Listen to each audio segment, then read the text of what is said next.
I think the appeal of getting drunk really fast, for some reason, really appeals to the student population. Coming up on WTV News, is Wartburg affected by a dangerous drinking trend? We'll tell you. So I hear you think you know something about Iowa. And Wartburg had a visit from some influential Iowans. We'll tell you what they told Wartburg. And Wartburg is offering some sports that are not a traditional sport. We'll tell you how you can get involved. You're watching WTV News, live on Wartburg Television. From the Grant Price Studio. Breaking news, local coverage, and sports. This is WTV News. Hello and welcome to WTV News. I'm Jacqueline Schutte. And I'm Danny Householder. We'll start off tonight with a trend in college that could be dangerous. WTV's Jeannie Edson explains drunkorexia. Jeannie? Thank you, Jackie. Drunkorexia is a newly defined behavior that is sweeping across college campuses. This week I took a look at what makes it such a risky trend. College students across the United States are engaging in a dangerous behavior called drunkorexia. Drunkorexia consists of binging or skipping meals to either compensate for alcohol calories consumed or to get drunk faster. This behavior tends to be popular among college-age students who want to drink alcohol but avoid the common freshman 15 weight gain. A Wartburg student who wished to remain anonymous said, "I mainly do this because I want to have fun and get drunk that much faster. I know it's probably wrong, but since it doesn't affect me emotionally or physically, I do not see the problem in it." Physician assistant Megan McMillan of the NOAA Campus Health Clinic believes this behavior is more popular than most students realize. I think the appeal of getting drunk really fast, for some reason, really appeals to the student population. The trend is a growing issue. A recent study done at the University of Missouri-Columbia showed that 1 in 6 students said they restricted food in order to consume alcohol. Anytime you're restricting calories or restricting your food intake, you worry about things like low blood sugar, which can lead to fainting spells and seizures, and those kinds of behaviors over a long period of time can actually begin to impact our internal organs and the way our livers and kidneys function, and can be a dangerous habit to get into for those reasons. Reporting for WTV, I'm Jeannie Edson. Students who may be suffering from drunkorexia are encouraged to seek help at NOAA Campus Health Clinic or Pathways. Students at Wartburg have raised the average GPA to its highest mark in the last 10 years. Wartburg's Vice President of Enrollment Management, Dr. Edith Wallstein, says the average Wartburg GPA is now just under 3.16. Wallstein hopes the high GPA reflects that students are learning. According to Wallstein, there are a lot of factors that can explain the boosted GPAs. Of course, the individual abilities of the students is one factor and what kind of academic profile they're coming in with. But then it also depends on what kinds of classes they're taking. It depends on how the instructors are grading.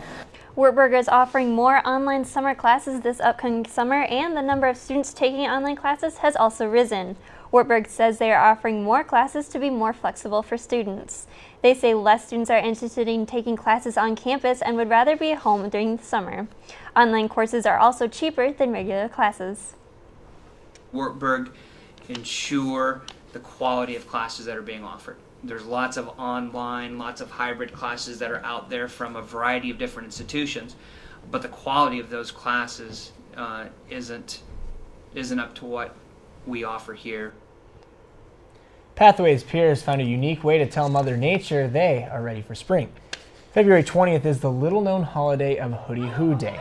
Some people in the Northern Hemisphere go outside at noon on the 20th and wave their arms while shouting Hooty Hoo to tell Mother Nature they are sick and tired of winter.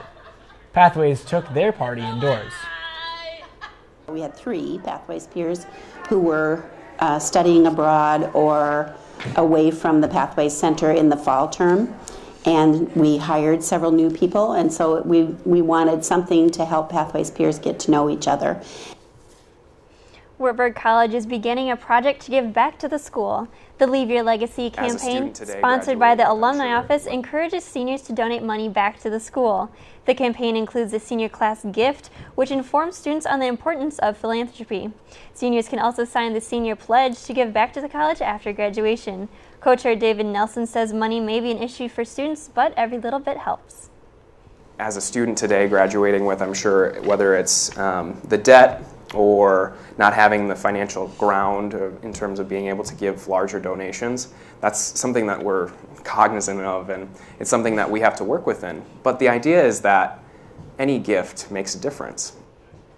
If students are interested in giving back or signing the pledge, they can do so at www.wartburg.edu/seniorgift.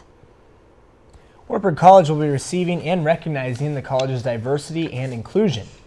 The award is from the Greater Cedar Valley Alliance. The college referenced the Wartburg Alliance International Club, SMART, in the application.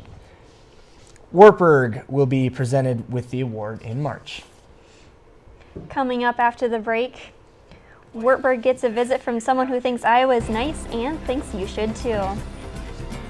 And later, we will learn about one Wartburg alum's visit to campus last week and her unique story. Wartburg had a visit from two Iowans who are influencing the nation in very different ways. Congressman Bruce Braley and filmmaker Scott Sipker talked to Wartburg about why Iowa is important. Iowa. This is Scott Sipker, also known as the Iowa Nice Guy. People will come up to me on the street expecting there to be this kind of jerk. His video was filmed in 2 days and has over 1 million views. It explains some truths about Iowa, like how the computer was invented in this state. In addition to this video, Sipker also hosts programs and is a producer on IPTV. We just set out to say some facts in an entertaining way, and then hopefully people would be like, oh, wow, I didn't know this about Iowa. And then maybe slowly but surely make people realize that there's much more to this state than they think. Part of his visit to Wartburg was an evening of discussion with Congressman Bruce Braley. Braley is running for Tom Harkin's Senate seat after he announced his retirement earlier this year.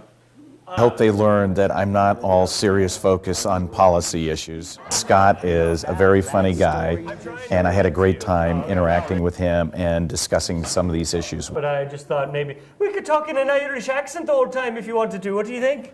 I think you're crazy. Oh, yeah, all right, good. The topics they discussed ranged from Congressman Braley's bright shoes to the state of the nation.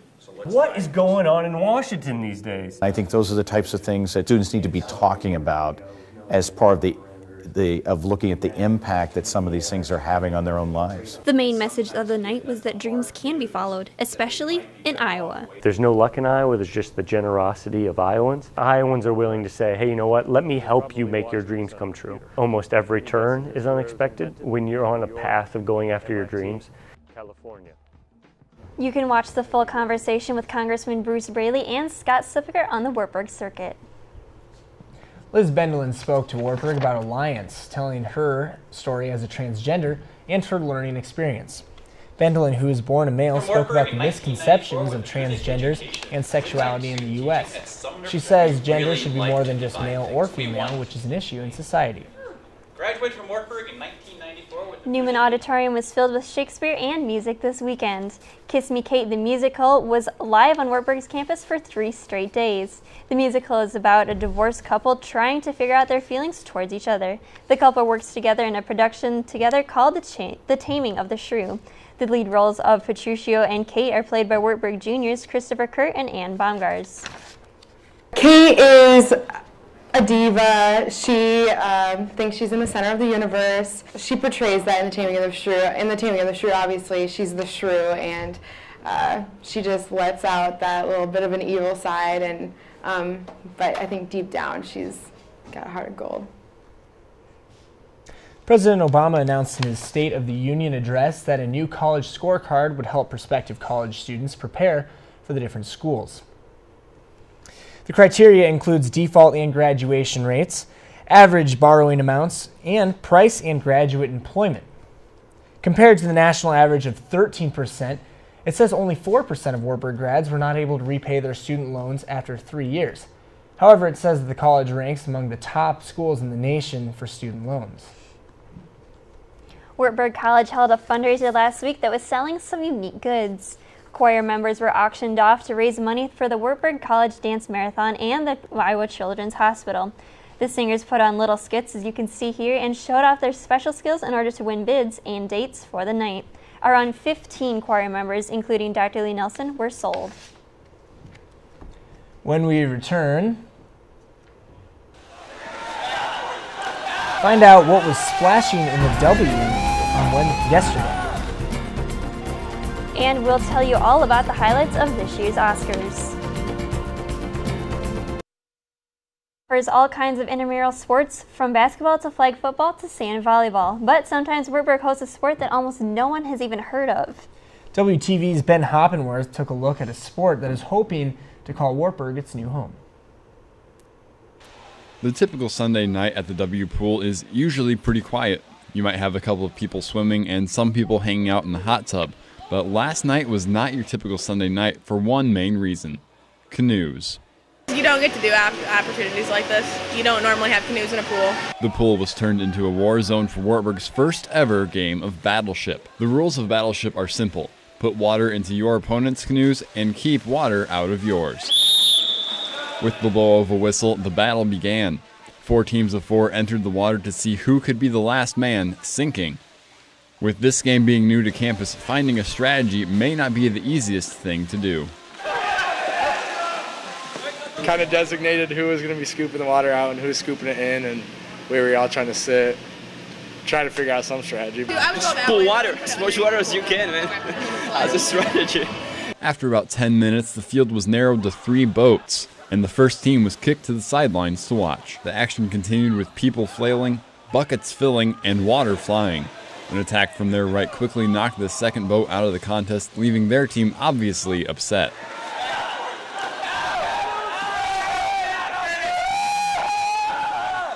I wanted to win a t-shirt, so I was pretty upset, but no, it's all fun. Before you knew it, the battle was down to 2 teams treading water. Both teams fought hard to the bitter end, but only one team could come out with the victory. Oh, the win well deserved. We fought really hard. All the teamwork was really well done. I was great, man. Great teamwork. We had it planned all. We had the victory already. Every game has a winner and a loser, but if Battleship proved anything, it's that it all comes down to the fun of the competition. Really great, really fun, fun time there. Pulling water there, pretty tiring. And it was really nice. Yeah. Should do it again, more often. Reporting for WTV News, I'm Ben Hoppenworth. With the success of the first Wartburg Battleship, they're hoping to expand this into a full-day tournament. For more information on how to sign up for future intramural sports, check out this full story on the Wartburg circuit.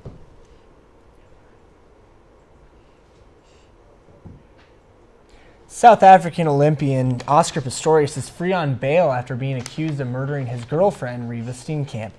Prosecutors were unable to prove Pistorius' demonstration of violence. He is also supposed to turn in his passport, report to police every 2 weeks, and refrain from alcohol consumption. He is unable to return to his home where his girlfriend was shot. Oscar isn't the only one in the Pistorius family being accused of murder. Carl Pistorius, Oscar's older brother, has been accused of the homicide in the 2010 death of a female motorcyclist. Prosecutors say that Pistorius' reckless driving caused a fatal accident in Vanderbilt Park. Pistorius' attorney argues, saying the woman rode her motorcycle into his vehicle. Carl's trial has been scheduled for the end of March and could finish before his brother's begins in June. The 85th Academy Awards were held last night in Hollywood. Let's take a look at some of the highlights from last night. Family Guy creator Seth MacFarlane hosted the event that awarded this year's best films. Ang Lee's Life of Pi earned 4 Oscars in the night for the most wins, and the blockbuster musical Les Miserables took home 3. Argo won the night's biggest award for Best Picture. Daniel Day-Lewis won his 3rd Best Actor Oscar for his performance as Abraham Lincoln. And Best Actress went to Jennifer Lawrence as she tripped as her way walking to the stage. She starred in Silver Linings Playbook. A fiery crash that took place at the Daytona Speedway Saturday left at least 28 people injured. This crash occurred during the last lap of the race. Debris was all over the track and got all the way up into the 2nd level of the stands. The protective fence prevented worse injuries and deaths from happening. There were several cars involved, which caused a chain reaction collision. None of the drivers were hurt. This crash took place on the track where the Daytona 500 was yesterday. And now let's go ahead and send it over to Nathan Ford for a look at what's next in sports. Nathan? Thanks, Danny. Coming up in sports, the track team was gunning for another Iowa Conference title. I'll have all of the results coming up in just 2 minutes. Welcome back to WTV News. It was conference championship week for a couple of Wartburg winter sports teams last week. We'll begin on the track. The second-ranked women's team and 18th-ranked men's team were both favored to win the Iowa Conference Championships in Dubuque, and the women didn't disappoint. The Knights scored 258 points, 135 ahead of second-place Luther for their 11th straight conference indoor title. Kamisha Goods, Kendra Kriegel, and Kristen Canning won individual events, while the 4x4 and 4x8 were also victorious. Kayla Heeman won both the weight throw and shot put and was named field MVP. On the men's side, Colt Feltis was named the field MVP after winning the weight throw and shot put.